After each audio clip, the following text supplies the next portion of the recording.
자, 안녕하십니까. 카메라가 높이가 안 맞네. 예, 원격 강의로 진행되는 그 스마트 팩토리 그리고 자동화라고 하는 제목을 가진 수업이 되겠습니다. 그래서 여러분들이 아시는 것처럼 코로나 사태 때문에 원격 강의로 진행이 될 거고요. 아마 뭐 4월 초까지도 계속 원격 강의를 가능성이 높겠습니다. 그래서 여러분들이 익숙하게 잘 하시면 되겠고요. 자, 이제 뭐 이 수업이 금요일 날 있다 보니까 금요일 오후라서 여러분들도 어느 정도는 원격 강의 하는데 익숙하실 겁니다. 그래서 원격 강의로 강의 자료 제가 올려드리고 그 다음에는 뭐 카톡이나 다른 어떤 수단들을 이용해서 질의 응답들 답변하도록 하겠습니다.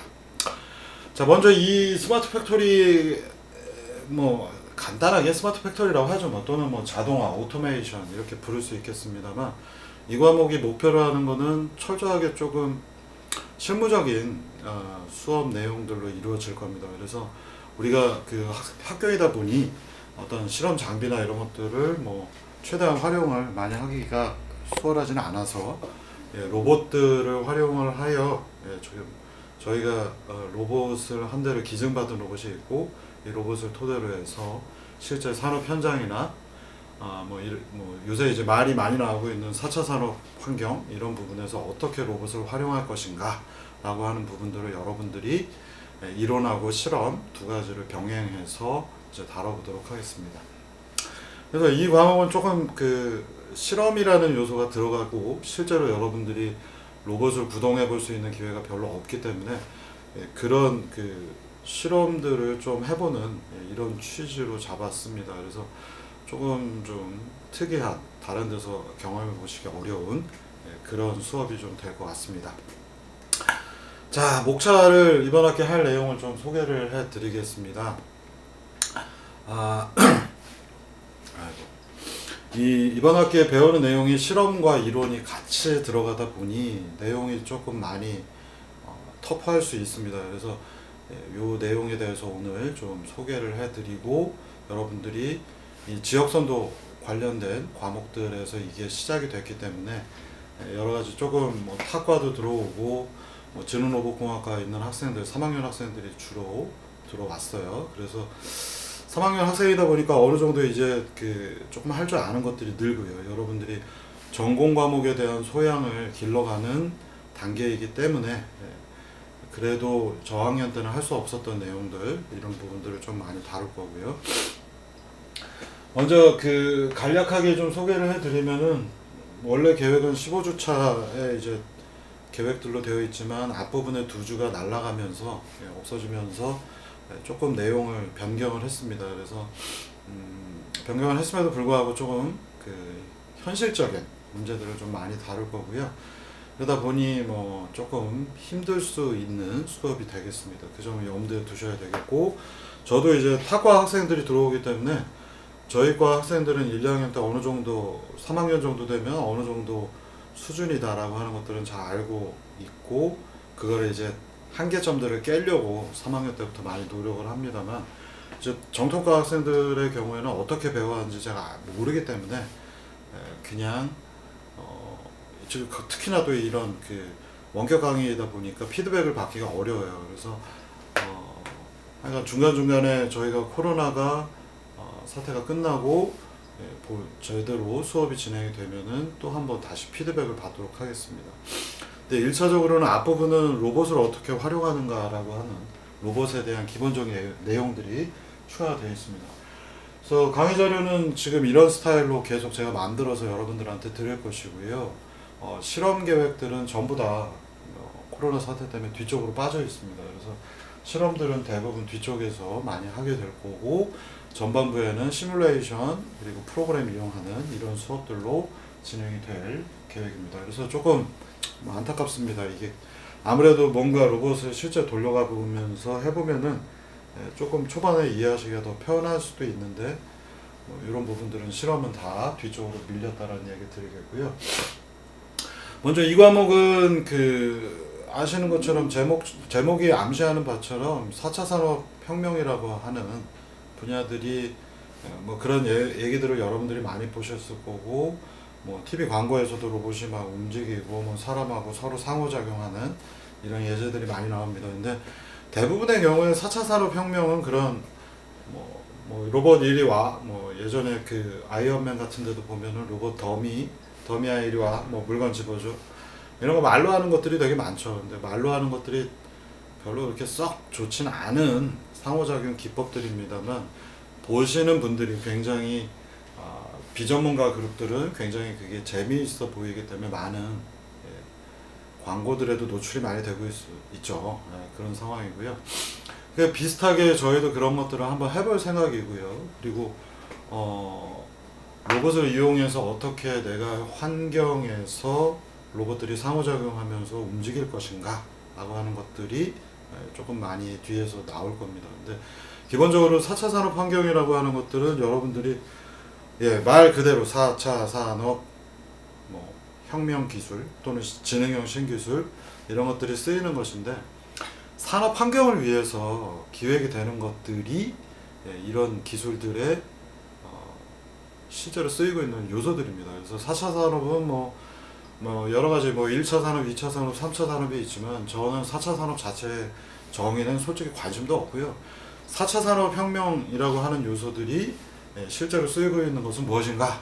산업 현장에서 자동화를 하고, 자동화가 옛날 기술들 위주로 되어 있었는데 그 부분에 뭔가 지능형 혁신 기술들이 투입이 되면서 공정을 개선한다든가 또는 환경을 개선한다든가 하는 요소들이 포함된 것이라는 정의를 가지고 이 수업을 진행을 할 겁니다. 그러다 보니 실제 로봇이 필요로 하는 환경, 대부분 여러분들이 보시면 요새 로봇들이 여기저기에서 많이 쓰이고 있습니다만 대부분 공장에서 많이 쓰이고 있죠. 그래서 공장에서 많이 쓰이고 있는 로봇들, 그리고 그게 옛날에는 자동화라는 요소들로 쓰였는데 이 자동화하고 좀 다른 요소들이 무엇인가, 뭐 이런 것들을 제가 수업을 하면서 얘기로 좀 드릴 것이고, 그러다 보니까 기본적으로는 로봇이 동작을 할 수 있는 환경이고 산업 환경이고, 그 산업 환경에서 어떻게 로봇들을 최근 인공지능 기반 또는 학습화 기반 기법들을 적용해서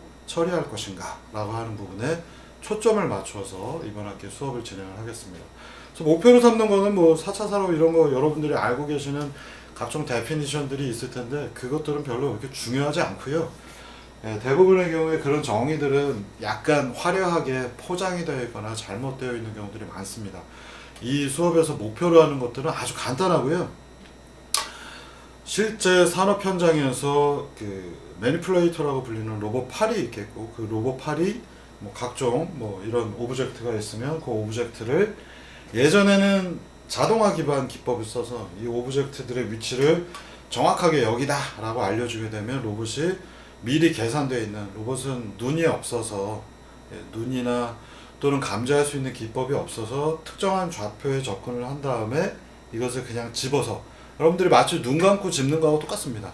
이렇게 해서 물체를 집어서 어느 특정 위치에 갖다 놓는 이런 것들이 자동화, 옛날에 오래된 자동화 기법들이라고 한다면요, 최근에 4차 산업혁명 기술군에서 나오는 것들은 무언가 로봇을 센싱해서, 그게 고전적인 어떤 카메라 기반의 비전 테크들을 쓸 수도 있겠고요.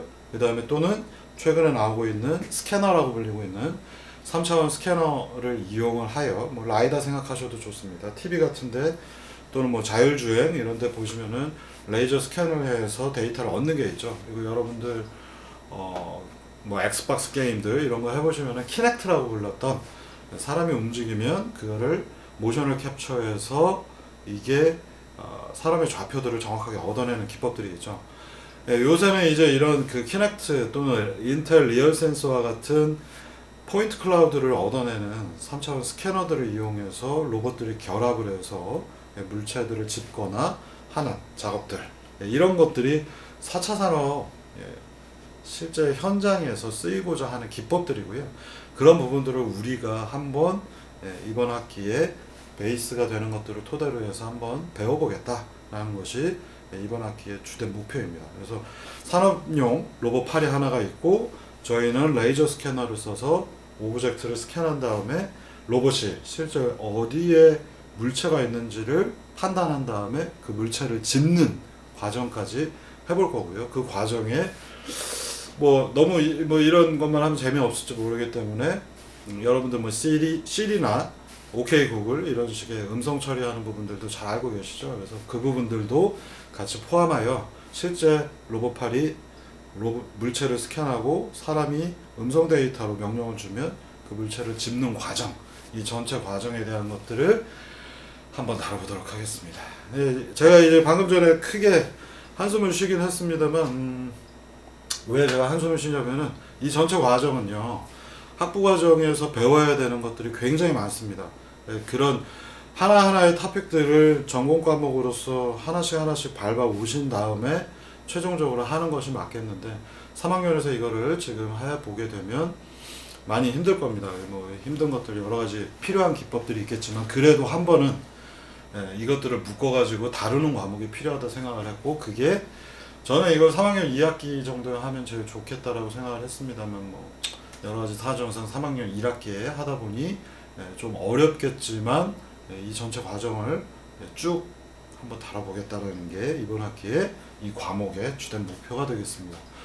그래서 숙제 같은 것들도 좀 많이 나올 거고요. 그리고 조금 압축되어 있는 내용들을 위주로 다룰 수밖에 없겠습니다. 그러니까 뭐 예를 들어서 로봇 관련된 건 로봇공학을 제가 3학년에서 가르치고 있습니다만 이 로봇공학 하나 자체가 한 학기 분량이 충분히 한 학기로도 힘든 과목이지만 한 학기로 하게 되겠고요.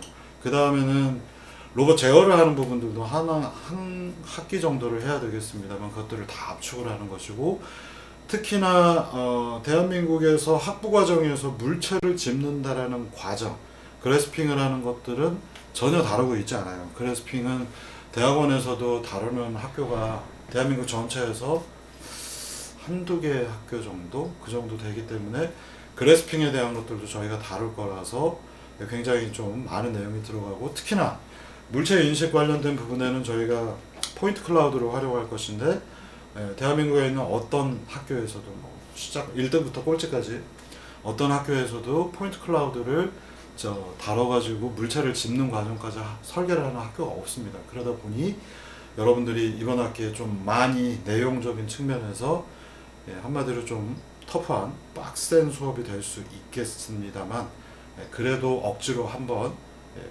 끌고 나가 보겠습니다. 거기다가 이제 추가로 음성 인식 부분이 들어가겠지만, 음성 인식은 저희가 음성 인식의 전처리가 한 5단계가 필요한데 그런 과정들을 대부분 삭제하고 음성을 일반적인 휴대폰 기반으로 음성 데이터를 받아서 텍스트화한 다음에 텍스트 다이얼로그 매니지먼트를 해서 물체를 짚는데 명령까지 연결하는 과정들, 이렇게 구성을 해보겠고요. 그러다 보니 여러 가지 한 5-6개 과목이 들어가야 되는데 그걸 합쳐가지고 한 과목에서 처리를 해보는 거고요.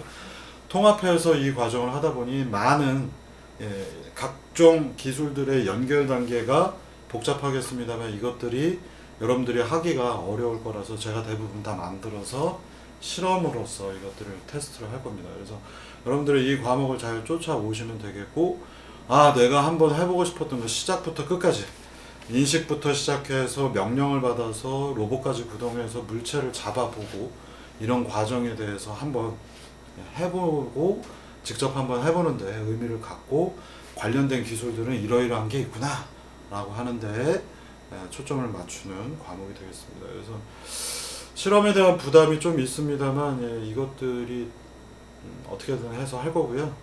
여러분들은 한번 잘 쫓아오시면 되겠습니다. 자, 그래서 세부 내용으로 들어가서 조금 제가 설명을 드리도록 하겠습니다.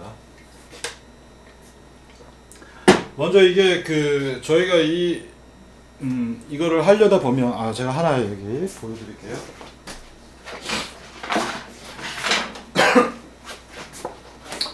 코로나 아닙니다. 지금 갑자기 말을 하려고 했더니 목이 잠겨가지고요. 저희가 제우스라고 하는 안 보이나요?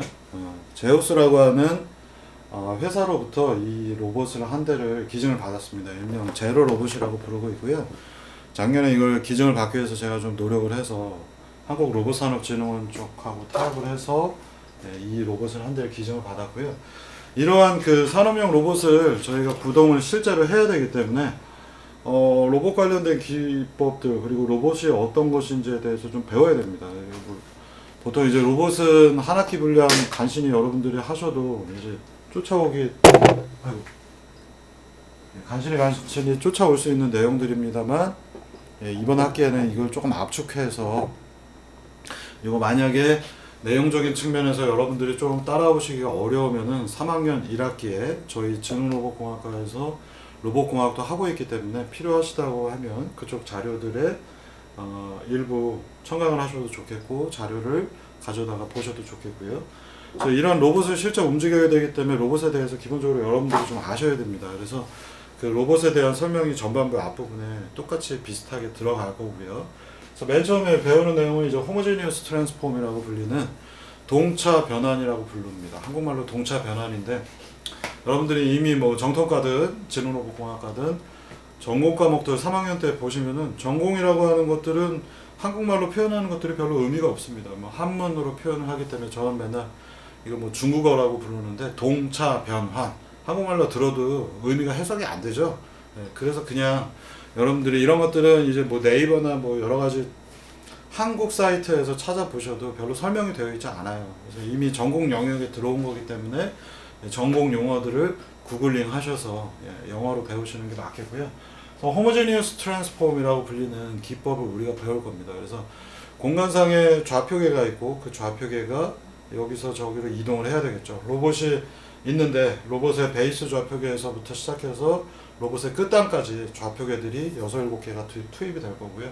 이 좌표계들이 변환이 수학적으로 돼야 되고 그 좌표계가 공간상에서 어떻게 움직이는지를 해석을 할 수 있어야 됩니다. 이게 호모제니어스 트랜스폼이라고 하는 분야에서 다루게 되겠고요. 그 다음에 로봇이 움직여야 되니까 로봇을 어떻게 움직일까라고 하는 부분들, 로봇의 기구학이라고 부르고 있고, 이 로봇 키네마틱스라고 하는 부분, 로봇이 어떻게 움직이는가, 이런 부분들을 이론적으로 수식으로 배울 겁니다. 그래서 로봇은 여러분들이 에이 이거 뭐 로봇은 프로그래밍 짜가지고 움직이는 거 아닌가라고 생각하시는데요. 프로그래밍 이전에 우리는 이런 종류의 문제를 전부 다 수학적으로 모델링을 합니다. 그래서 먼저 모델링이 되고 난 다음에 프로그래밍 작업을 하는 거고요. 그래서 모델링에 관련된 것들을 이해를 하지 못하면 역시 프로그래밍을 할 수가 없어요. 그래서 뭐 여러분들 뭐 아실지 모르겠습니다만 C코드로 짜든 파이썬으로 짜든 뭐 어떤 종류의 프로그래밍으로 짜든 간에 여러분들이 프로그래밍은 프로그래밍이고요. 그거는 수학처럼 하나의 툴입니다. 그래서 툴은 기본적으로 여러분들이 이 수업에서 툴을 어떻게 쓰는지, 프로그래밍을 어떻게 하는지, 이런 부분들은 이 수업의 전체적인 목표는 아니겠고요. 그거는 여러분들이 어디 가서 알아서 배워갖고 오셔야 되겠고, 그리고 또는 배워서 하려고 하다 보면 특수한 케이스가 나타나기 때문에 케이스에 대한 것들은 제가 예제를 충분히 드리면서 여러분들이 그 예제 보시면서 언어 레벨에서는 알아서 이해를 하셔야 될 것 같습니다. 마찬가지로 프로그래밍도 그러한데 이 그냥 내가 코드를 잘 짜냐 못 짜냐가 문제가 아니라 이 문제가 특수한 케이스들이 어떻게 수학적으로 설계가 되어 있는지를 먼저 알아야지, 밑에 있는 내용을 알아야 코딩이 가능하기 때문에 먼저 이 부분들을 모델링 하는 것들을 배울 거고요. 그래서 키네마틱스, 호모제니어스 트랜스폼 이런 것들 전부 다 모델 레벨에서 들어갈 겁니다. 자, 그리고 나면은 이제 4번 디지털 트윈이라는 용어가 나옵니다. 트윈은 말 그대로 쌍둥이를 뜻하고요. 언젠가부터 등장하는 산업용 용어 중에 하나입니다. 그래서 실제 VR로 되어 있는 가상적인 모델이 있고 실제 로봇이 있는데 그 두 가지 사이가 쌍둥이처럼 매칭이 되는 거예요. 그래서 실제 산업 현장에 로봇 팔이 있는데 내가 이 녀석을 잘 모델링을 해서 벌추얼 모델로 만들어 놓고 이 모델을 가지고 무언가의 작업을 다 한 다음에 그 코드를 그대로 연결을 시키면 가상적인 로봇이 움직일 때 실제 로봇도 움직이는 것, 뭐 이런 환경들, 이것들이 둘이 쌍둥이처럼 움직이기 때문에 디지털 트윈이라는 용어로 쓰이고 있고요. 이거는 여러분 뭐 디지털 트윈이라는 용어로 쓰입니다만 사실상은 기술적인 측면에서 보면 여러분들이 시뮬레이터 이용하고 그 시뮬레이터가 그대로 현장에서 로봇이 움직이는 관계가 똑같습니다. 그래서 디지털 트윈 자체는 그냥 하나의 용어로서 여러분들이 이해하시면 되겠고, 이때 여러분들이 몇 가지 VR 가상 환경에서의 로봇의 움직임들은 패스 플래닝이라고 하는 경로를 어떻게 설계해서 로봇이 이렇게 여기서부터 여기까지 가야 되는데 마우스 갖고 커서 움직여 보시면 여기서 여기까지 그냥 잘 움직이잖아요. 근데 여기서부터 여기까지 가기 위해서 마우스를 움직여봐도 이렇게 갈 수도 있고 이렇게 갈 수도 있잖아요. 그래서 어떤 경로를 가지고 내가 움직일 것인가라는 게 로봇 쪽에서도 똑같이 중요해집니다. 왜냐하면 여기서부터 여기까지 가라고 했는데 중간에 장애물이 있으면 가다 부딪힐 거 아니에요. 그래서 실제 현장에서는 우리가 다루고자 하는 것들은 산업 현장이자 물리적인 공간이고, 물리적인 공간 안에서는 여러 가지 특수성들이 등장을 할 수가 있기 때문에 여러분들이 경로를 어떻게 설계하는가에 대한 것들을 실험적으로도 나중에 다뤄볼 것이고, 실제 가상 환경에서도 이런 부분들을 어떻게 다루는지를 시뮬레이터를 이용을 해서 다뤄보도록 하겠습니다. 경로라고 하는 것들은 최근에 가장 중요한 로봇 영역 중에서는 가장 중요한 영역이 되어버렸어요. 그래서 이 경로를 어떻게 설계하는가가 사실은 지능형 문제들에서의 거의 핵심적 요소가 되고 있고요. 예전 한 2007, 8년 경부터 로봇 쪽에서는 경로를 어떻게 설계하는가가 주요한 관심사가 되어버렸습니다. 그래서 그 전까지는 로봇을 어떻게 설계하는가, 로봇을 어떻게 모델링하는가, 로봇을 어떻게 제어하는가, 이런 부분들이 중요했다면 2007, 8년 경도부터는 스토캐스틱 확률 기반 세계관 안에서 로봇을 어떻게 움직일 것인가 라고 하는 부분으로 주요 이슈들이 바뀌어 있습니다. 그래서 여러분들이 패스 플래닝은 아무리 강조해도 지나치지 않는 그런 상태가 되고요. 패스 플래닝 하나만 해도 한 학기에서 심지어는 1년, 2년, 3년 정도까지도 수업을 만들 수 있을 정도로 중요한 파트입니다만, 가장 기본적 요소들을 토대로 해서 여러분들이 이 과목에 한번 입문을 해보도록 하겠습니다. 자, 그리고 나서는 기본적인 제어에 대한 건 여러분들이 좀 아셔야 됩니다. 그러니까 로봇이라고 하는 것들이 어떻게 만들어졌으며, 그리고 그게 움직임을 실제로 우리가 피지컬 공간 안에서 실제로 로봇들을 움직여야 되기 때문에 제어에 대한 기본적인 컨셉, 이 기초적인 성격은 여러분들이 알고 들어오셔야 이게 왜 이런 일이 되지? 로봇이 있는데 올라갈 때는 약간 덜덜덜하고 내려올 때는 되게 빨리 내려오는 성격을 조금씩 갖습니다. 아무리 잘 만들어 놓은 로봇이라 하더라도 올라갈 때는 천천히 올라가고 내려올 때는 갑자기 푹푹 하고 내려오는 성격이 있는데, 왜 그렇겠습니까? 우리가 살고 있는 공간 자체에서 로봇이 실제 움직이고, 우리가 살고 있는 공간은 여러분들이 잘 알고 계시는 것처럼 F는 ma라고 하는 중력 가속도의 영향을 받는, 즉 중력이 있는 공간이기 때문에 이런 일들이 벌어집니다. 그래서 이 공간 안에서 어떻게 움직임을 내가 원하는 대로 만들어낼까, 제어라고 하는 기본적인 컨셉을 여러분들이 조금 이해를 하셔야 로봇이 왜 이렇게 움직이는가를 이해할 수 있기 때문에 제어 관련된 부분도 제가 최소한 한 챕터 정도는 할애를 했고요. 그래서 사실은 저희 과에서 배우는 로봇공학 중에 한 절반 정도의 내용이 요 4개 정도 챕터로 압축이 되어 있다고 보시면 될 것 같습니다. 그래서 정토과 학생이다 보니까 학생도 이 수업을 듣기 때문에 로봇공학에 대해서 모르는 학생들이 있어서 전반부 내용은 제가 굉장히 짧은 시간 안에 압축을 해서 설명을 드릴 거고요. 그러다 보니 로봇공학에서 배우는 내용 일부가 당연히 여기 이제 들어갑니다. 그리고 이 부분은 어쩔 수가 없겠고요. 요 각각의 내용은 다시 뒷부분에서 제가 설명을 드리겠습니다. 자, 그 다음에는 이제 저도 처음 이 수업에서 다뤄보는 부분입니다. 오브젝트 피킹이라고 불리는 오브젝트를 짚는 과정, 그리고 그리퍼라고 하는 로봇 끝단에 있는 집게손이 하나 달려있고요. 이 집게손을 이용하여 물체를 잡는 과정을 기본적으로 모델링을 한번 해보도록 하겠습니다. 이 내용은 저희 과가 지능로봇 공학과인데도 그리퍼가 전에 없었기 때문에 이걸 이론적으로 가르치기에는 한계가 있어서 저도 여태까지 수업을 안 했던 내용이 되겠고요. 그래서 실제로 이제 로봇을 잡아보는 이 부분을 한번 다뤄보겠습니다. 뒤에서도 얘기하겠지만, 물체를 잡는다라고 하는 건 과연 뭘까요? 우리가 공학적으로 설계를 한다면 여기에 물체가 있는데 그리퍼가 접근을 해서 이 좌표까지 이동을 합니다. 이동이라고 하는 것들은 여러분들이 앞에 있는 내용, 동차 변환, 키네마틱스 이것만 가지고도 충분히 해결 가능한데, 물체를 잡아야, 그럼 이 물체가 떨어지지 않는 이유는 뭘까요? 이게 왜 안 떨어지는 거예요? 쉽게 얘기하면 꽉 잡아서, 그죠? 물체를 꽉 잡게 되면 여기 또 다른 물체가 있는데 이 녀석을 꽉 잡으면 얘가 떨어지지 않습니다. 왜 안 떨어지는 걸까요? 꽉 잡아서. 꽉 잡으면 무슨 일이 생기나요? 덜 잡으면 어떤 일이 생기나요? 이 물체가 지금 보시면은 밑으로 조금씩 흘러내리고 있죠. 꽉 잡았을 때는 그냥 있는데 살짝 잡으면 이 물체가 천천히 밑으로 흘러내립니다. 이런 현상을 뭐라고 부를 수 있을까요? 여러분들이 예상하시는 것처럼 물체가 흐르는 것들, 뭔가 밀리는 것들, 마찰하고 관련되어 있어요. 그래서 기본적으로 우리가 물체를 잡는다라는 것은 마찰하고 관련이 되어 있고요.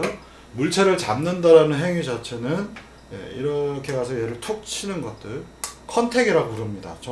로봇 쪽에서는 전공용어로 이걸 컨택이라고 부르고요. 접촉, 컨택. 컨택이 발생하는데 그리퍼로 물체를 잡는다라는 것은 이중 접촉을 하는 거죠. 다중 컨택 문제에 해당하겠고 멀티 컨택이라고 부릅니다. 멀티 컨택이라고 하는 문제가 벌써 발생을 하는 거고요. 이 접촉과 관련된 문제는 로봇 쪽에서는 굉장히 복잡한 문제 중에 하나이고요. 풀기 어려운 문제 중에 하나입니다. 왜 우리가 접촉이라고 하는 것들은 근데 기본적으로 제가 땅 위에 서 있기 때문에 이렇게 물체에 제가 이렇게 서 있기 때문에 다중 접촉이 문제가 되겠고요. 다중 접촉의 뭐 여러 가지 사례들 보시면 제가 땅이 두 다리가 땅에 다중 접촉되어 있고 물체를 이렇게 잡으면 4점 이상의 지지가 되고 특히나 손가락을 써서 잡으면 5군데 이상의 접촉이 되고요. 이 텀블러를 제가 잡고 있으면은 이중 접촉의 문제가 되겠고 손바닥으로 잡으면 하나 둘 셋 넷 5개의 손가락으로 잡은 것뿐만 아니라 제 손바닥으로도 잡았기 때문에 표면에 접촉이 생기고 있죠. 굉장히 복잡한 문제가 됩니다. 그래서 여러분들이 가끔 뭐 영상이나 이런 데 보시면은 손가락 3개를 가지고 로봇이 뭔가 물체를 깨졌어. 물체를 잘 움직이고 있잖아요. 다중 접촉의 문제이기 때문에 이런 것들이 생각하시는 것보다 굉장히 복잡한 문제입니다. 물체를 잡을 때 마커펜을 잡는다거나 하는 것들 전부 다 다중 접촉이라 굉장히 풀기 복잡한 문제들로 설명이 됩니다.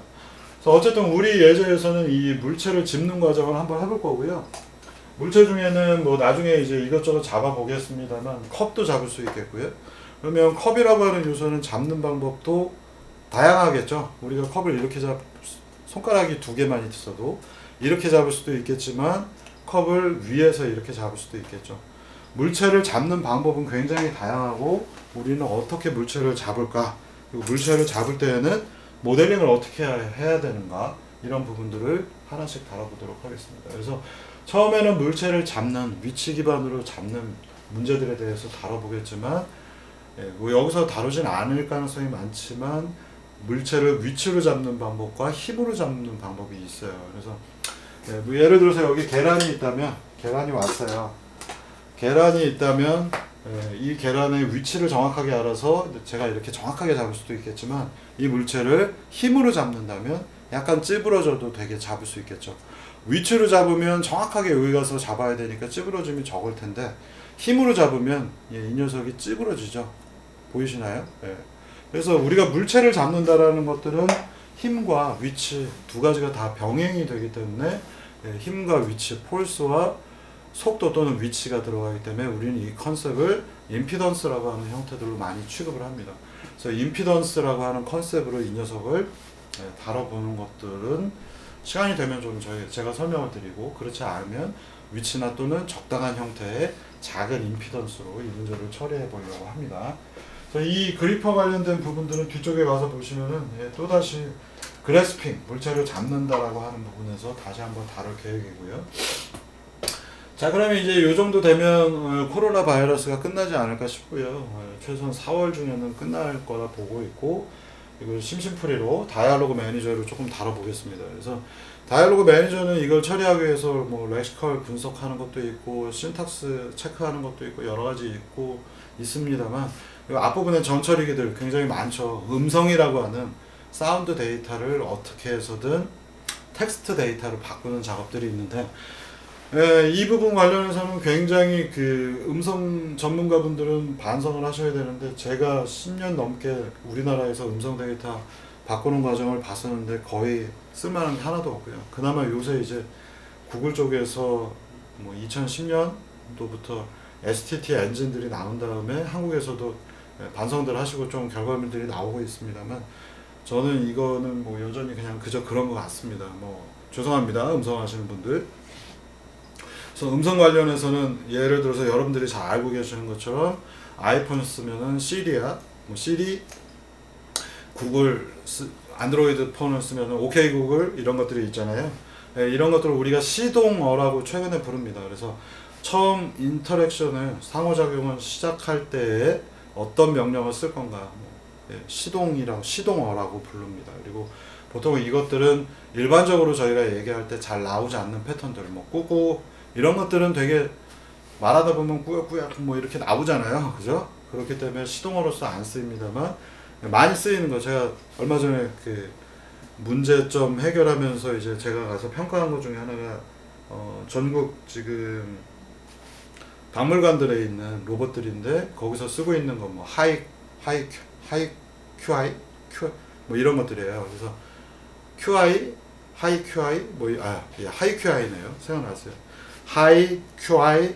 자, 잘 보시면은 한국에서 잘 안 나타나는 모음들이 조합이 되겠죠. I 이런 표현이에요. 한국말에 사이좋게 뭐 사이사이 이런 식의 표현이죠. 하이 QI. 이런 것들은 I라고 하는 것들이 우리나라 말에서는 잘 안 나타나는데 그러다 보니 뭐 하이 QI 이런 시동어들이 많이 쓰이고 있습니다만 거꾸로 영어권에서 보시면은 I라고 하는 표현들이 생각보다 많이 나와요. I try, I say 이런 것들은 전부 다 모음들이 똑같이 반복되는 게 많기 때문에 한국어에서는 하이 QI 이런 식의 시동어가 되게 좋겠습니다만 영어권에서는 이미 말을 하면서 내가 말을 하고 있는 중간에 I라고 하는 표현이 많이 나오기 때문에 좀 불합리한 거죠. 그래서 음성이라고 하는 건 포닉스, 우리가 음소라고 하는 단계에서부터 한국말에 잘 안 나오는 것들을 시동으로 만들면 좋은데 시리아, 오케이 구글 이런 것들은 여러 가지 나라들에서 잘 안 쓰이는 것들을 표준으로 쓰고 있죠. 근데 얼마 전에 이제 시리아 내전 이런 것들을 얘기하면서 시리가 활성화가 되는 문제점들이 있어서 시리는 사실 좋은 그 시동어는 아닌 것 같습니다. 뭐 이런 것들을 다루는 게 음성인식의 초반부에 있지만 저희 수업에서 그것까지는 전혀 다루지 않을 거고요. 걔들은 다 날려버리고 최근에는 워낙에 시리 쪽이나 뭐 아이폰이나 또는 구글 쪽의 안드로이드 폰에서 음성인식들이 잘 되고 있기 때문에 여기서 되어 있는 음성단, 사운드 데이터를 텍스트화하는 부분은 이런 툴들을 도용을 할 거고요. 그대로 쓸 거고 저희는 텍스트단에서의 무언가 문장 처리하는 것들만을 여기서 아주 간략하게 다뤄보도록 하겠습니다. 그래서 문장 관련된 것들, 특히나 뭐 다이얼로그 매니지먼트 하거나 챗봇 설계하거나 하는 것들은 이것만으로도 몇 학기분의 수업들이 가능하고요.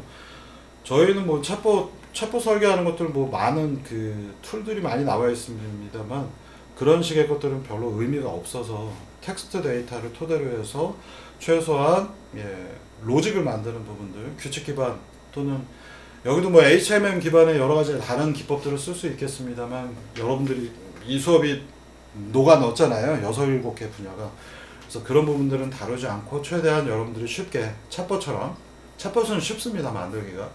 그래서 챗봇처럼 규칙 기반 정도는 여기에서 직접 구현을 해서 만들어서 명령 전달하는 방식으로 한번 써보도록 하겠습니다. 자, 그리고 나면은 이제 8, 9, 10, 11 한 4회에 걸쳐서 실제 로봇을 가지고 실험을 하겠고요.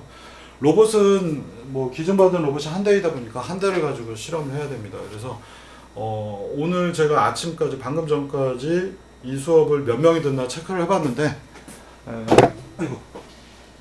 12명 정도 되는 것 같아요. 그래서 여기서 늘어나거나 줄어들 수도 있겠습니다만 오늘 제가 수업하면서 겁을 주면 여러분들이 빠져나갈 거고 이 수업이 재밌다고 느끼면 더 수업이 늘어나긴 하겠습니다만 12명이고 뭐 저 폐강은 되지 않을 거예요. 네, 이건 특수 수업이라. 그래서 이 수업이 특수 수업이다 보니 12명이고 제 생각에는 4명씩 손잡고서 3조 정도 운영을 하면 딱 좋을 것 같습니다. 그래서 더 학생이 안 들었으면 하는 게 제 개인적인 그 바람이고요. 왜냐하면 로봇은 한 대인데 실험을 하려고 그러면 제가 뭐 여기 학교에서 조교를 대주는 것도 아니고 제가 여러분들하고 실험을 해야 되기 때문에 그냥 제가 수업을 하면 3시간 만에 끝나겠습니다만 실험 수업을 하게 되면 여러분들하고 제가 같이 해야 되니까 저는 6시간, 7시간, 뭐 9시간 이렇게 걸릴 수밖에 없거든요. 그래서 실험 수업은 어쨌든 조를 짜서 할 거고요. 그래서 한 4명 3개조 정도면 지금 딱 좋은 것 같습니다. 그래서 실험 로봇 가지고 하는 실험을 해볼 거고, 실제 로봇은 잠깐만 카메라를 돌려. 그냥 아까 카메라 돌리면 또 세팅해야 돼서 힘들어서 이 로봇을 가지고 실험을 할 겁니다. 그리고 이 로봇을 구동하는데 필요한 작업들을 제가 미리 다 해놓을 거고요. 그래서 여러분들은 뭐 상위 랭귀지 중에 뭐 여러분들 C 같은 거 쓴다고 그러면 싫어할 테니까 밑에는 제가 C로 만들어 놓고 윗단에서는 파이썬 스크립트 정도로 이 로봇들을 구동하는 이런 방식으로 전개하려고 합니다. 그래서 실제 로봇의 밑에서 전부 다 C로 되어 있는 작업들을 위에 단으로 쌓아 올려서 파이썬으로 여러분들이 처리하시도록 이렇게 할 거고요. 앞부분 수업에서도 시뮬레이터 활용하는 부분은 밑에는 다 C로 되어 있는데 여러분들은 파이썬으로만 건드려서 처리할 수 있도록 툴들, 시뮬레이터들 제가 드리고 거기에서 여러분들은 작업을 하시도록 하겠습니다. 자, 그래서 무슨 실험을 할 거냐면요. 먼저 로봇이 있고 그 로봇을 포인트 투 포인트 무브먼트, 여기다가 로봇이 이렇게 이동하는 것들, 가장 기본적인 것들이고요. 그 다음에 이동을 하는데 직선으로 이동을 하거나 또는 컨트롤러에 따라서 이렇게 이동을 할 수 있을 텐데 이 부분들의 중간중간에 플래닝을 어떻게 할 것인가 이런 문제들을 다뤄보도록 하겠습니다. 여기서부터 여기까지 가려고 하는데 장애물이 있으면 피해가야 될 거 아니에요. 플래닝 관련된 관점들, 여기서 배웠던 고전적인 플래닝, 큐빅 폴리노미얼 방식이라든가 또는 어떻게 피해가야 되는가 하는 것들을 여기서 실험적으로 한번 다뤄볼 거고요. 그 다음에 앞서 얘기 드린 대로 이제 집게손을 가지고, 로봇의 집게손을 가지고 그래스핑을 해볼 겁니다. 그래서 물체가 있는데 그 물체를 설계를 해서, 첫 번째는 쉽게 하는 거죠. 설계를 해서 나는 이렇게 잡을래, 나는 이렇게 잡을래. 그래서 좌표로 이동한 다음에 딱딱 하고 로봇이 잡는 형태로 한번 해볼 거고요. 다음에는 보이스 레코그니션, 그 음성 기반에 관련된 것들을 아이폰하고 안드로이드 기반으로 만들어 놓을 테니 이것들을 가지고 명령을 보내서 로봇이 로봇 저리 가, 스탑, 정지, 멈춰, 또는 이동, 이쪽으로 가, 이런 것들을 한번 다뤄보도록 하겠습니다. 그래서 이런 것들이 실험으로 한 4회분 관련하여 실제 로봇 가지고 해볼 거고요. 다음에 어제도 한 학생이 저보고 왜 자료 안 올려주냐고, 김모 학생이 저한테 물어봤었는데, 어젯밤까지도 새벽까지도 제가 고민을 했는데 스캐너를 실제로 해볼 겁니다. 그래서 스캐너 중에 인텔 리얼센스, 저가형이죠. 가격 얼마 안 합니다. 그래서 인텔 리얼센스를 제가 2대를 사놨고요. 그래서 415하고 435가 있는데 435가 성능이 좋아서 435 관련된 것들 2대를 가지고 여러분들이 스캐너 다루는 방법들을 배워볼 겁니다. 자, 이 스캐너 가지고 하는 수업 내용은 사실상 쫓아오시려고 하면 이제 여러분들이 이것도 역시 한 학기 정도 분량이 필요로 합니다만 되도록 많이 압축을 해서 쉽게 한 2주간에 걸쳐서 최소화시켜서 한번 다뤄볼 거고요. 그래서 포인트 클라우드라고 하는 질점도 3차원 공간 안에 좌표 데이터를 막 100만 개 이렇게 갖게 되는데 그것들을 토대로 해서 오브젝트를 그 안에서 뽑아내는 과정, 오브젝트 모델과 실제 질점 데이터 두 가지를 매칭하는 부분, 레지스트레이션 이슈가 여기서도 발생을 하긴 합니다만 뒤에서도 제가 언급하겠습니다만 최소한으로 줄여서 여러분들이 쉽게 접근하게 처리해서 오브젝트를 로봇이 스캐너를 읽고 물체를 잡아보는 과정까지 최대한 한번 노력을 해 보십시다. 어렵긴 하겠습니다만, 그리고 물체를 잡으려다 보면 이 물체를 질점 데이터로 잡는 방법도 있지만 이 녀석의 데이터가 부정확하기 때문에 이 부분을 가우시안 모델링을 해서 물체를 잡는 데까지 한번 계획을 잡고 있습니다. 근데 워낙에 이 뒤에 내용들이 터프한 것들이 많이 들어가기 때문에 이거 한 3년 전까지 논문들, 석사급, 박사급들 논문들로 많이들 했는데 실제 물체를 잡으려면 이런 것들이 필요하기 때문에 이 코스웍에서 억지로 한번 노력해서 좀 쉽게 제가 바꿔서라도 한번 해보도록 하겠습니다. 자, 이렇게 해서 그 전반적인 개요에 대해서 제가 말씀을 드렸고요. 이 수업은 앞서서도 얘기 드린 것처럼 현실적인 문제를 좀 다뤄볼 겁니다. 그래서 이론도 쓰고 각종 모델링 기법들 프로그래밍도 많이 하긴 하지만 절대로 해보기 어려운 것들, 내가 정말로 환경을 스캔을 해서 물체를 잡아본다라는 과정, 이거를 한번 이 수업에서 목표로 삼고 해보겠습니다. 자, 이러한 환경을 해보기가 여러분들이 되게 어렵습니다. 그러니까 어렵다라는 건 내용도 어렵지만 이런 거를 수업화해서 해보기가 너무 어려워요. 그래서 한국에 있는 정말 랭킹 탑5, 탑3 안에 드는 학교에서도 이런 것들을 수업으로 해보기가 어렵고, 대신에 이제 산업 현장에서는 아무 생각이 없이 물체를 잡아보죠. 그러니까 물체가 있으니까 물체를 잡아 하고 명령 보내면 잡는데, 잘못 잡아서 떨어지면 그냥 프로그램 좀 바꿔서 잡는, 이런 식으로 접근을 하고 있는데, 이런 거는 뭐 학문적으로도 의미가 없고, 그리고 실제로 여러 번 반복 트라이얼 앤 에러로 하는 것들은 크게 의미가 없어서, 실제로 밑에 깔리는 것들에 이런 것들을 하기 위해서 필요한 기술적인 것들을, 이론적인 부분들도 추가를 해서 이번 학기 수업에서 목표로 한번 해보겠습니다. 그래서 사실 이런 로봇에 대한 기본적인 내용이나 여러 가지 것들을 여러분들이 미리 알고 있다면 이 수업은 조금 더 고급 기법들 위주를 많이 다룰 텐데, 이미 여기도 고급 기법들이 너무 많이 나와 있어서 이런 수업은 사실은 대학원급에서 하는 게 제일 좋긴 하겠습니다만, 그래도 우리 여러 가지 과들이 모이는 환경이기 때문에, 특수 수업이기 때문에 이 내용을 한번 다뤄보려고 하는 거고요. 그래서 좀 제가 먼저 얘기를 드린다면, 여러분들이 갑자기 도저히 이해할 수 없는 것들, 이런 거를 제가 처음부터 하라고 시키지는 않을 겁니다. 그리고 그런 부분들은 제가 대부분 다 만들어서 여러분들한테 드릴 거고, 그렇다고 또 여러분들이 이건 뭐야, 그냥 돌려보는 거, 한번 해보는 거, 이거 뭐 체험이에요? 이거 뭐 가야금 체험? 이런 거하고는 다르잖아요. 그래서 어쨌든 여러분들이 이 안에 있는 것들을 직접 배워보시고 풀어보는 쪽에다 집중을 하고는 있고요. 그래서 아마 재밌는 수업이 될 거고, 저한테도 이 수업은 굉장히 도전적인 수업입니다. 이게 과연 학부 3학년들한테 적합한 내용인가? 대학원이나 박사과정, 석사급들도 이거 잘 못하기 때문에 박사과정 학생들한테나 할 만한 내용입니다만, 그래도 항상 그렇죠. 옛날에 고급 기법들이 나오면 그거는 박사과정들이 논문 썼는데, 언젠가 보면 그게 점점점 내려와서 학부에서 하고 있죠. 예를 들면 예전에 뭐 길찾기 마우스 같은 문제들은 제가 학부 때는 석사뿐만 아니라 박사과정 논문에도 등장했는데, 요새는 그게 고등학생도 하고 있고 중학생도 하려고 하고 있죠. 그래서 학문이라는 것들은 어느 단계가 되면 밑으로 내려가는 것이고, 고급 기법들은 결국 밑으로 내려가게 되어 있어요. 그래서 로봇 쪽 관련된 것들을 한 7, 8개의 복잡한 과목들을 배워야지만 하게 되는 것인가?